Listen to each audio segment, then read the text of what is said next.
लाल किले का निर्माण शाहजहां के शासनकाल में हुआ, जो ताजमहल के प्रतिभाशाली आर्किटेक्ट भी थे। यह किला 1639 से 1648 के बीच बनाया गया और यह उस समय की कला एवं इंजीनियरिंग का अद्वितीय उदाहरण प्रस्तुत करता है। इस किले में 4 मुख्य द्वार हैं, जैसे दिल्ली गेट और लाहौर गेट, जो सिर्फ प्रवेश के लिए नहीं, बल्कि ऐतिहासिक महत्व के प्रतीक भी है। ये द्वार किले की सुरक्षा के लिए बनाए गए थे और आज भी अपने गौरवशाली अतीत को बयां करते हैं। इसके अलावा, लाल किला स्वतंत्रता संग्राम का गवाह भी रहा है।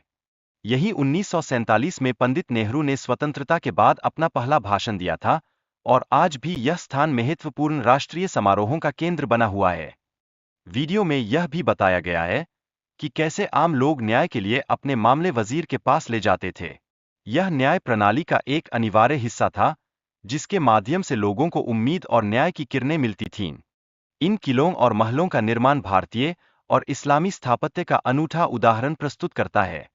ये संरचनाएं उस समय की सांस्कृतिक समृद्धि और कलात्मकता का प्रमाण है, जो हमें अद्भुत विरासत का एहसास कराती है। हालांकि, ब्रिटिश राज के दौरान इन किलों और महलों को काफी नुकसान पहुंचा। इस क्षति के परिणामस्वरूप उनकी ऐतिहासिक महत्वता में कमी आई, जो हमें यह सोचने पर मजबूर करती है कि हमें अपने सांस्कृतिक धरोहर की रक्षा कैसे करनी चाहिए। महल की विशेषताएं भी अद्वितीय है, जैसे कि सूअरों के दर्शन और बादशाह का आनंद लेना। यह महल वास्तव में बादशाह के रहने का स्थान था और यहाँ की शान और वैभव उस समय की रौनक को दर्शाता है।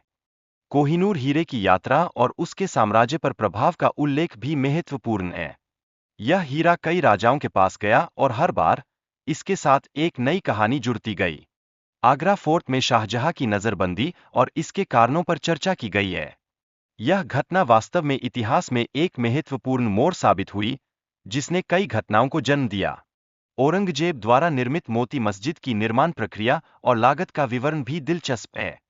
इसे 1659 में पूर्णतः संगमरमर से बनाया गया था, जो उस समय की स्थापत्य कला का अद्भुत उदाहरण है। दिल्ली के लाल किले में 2025 कमरे हैं, जो पानी के कुओं के माध्यम से जल आपूर्ति करते थे। यहाँ का गार्डन याद कहलाता है, जहाँ औषधीय पौधे लगाए जाते थे, जो स्वास्थ्य और कल्याण का प्रतीक है। अंत में, 1842 में बहादुर शाह जफर द्वारा बनवाए गए जल महल का महत्व भी उल्लेखनीय है।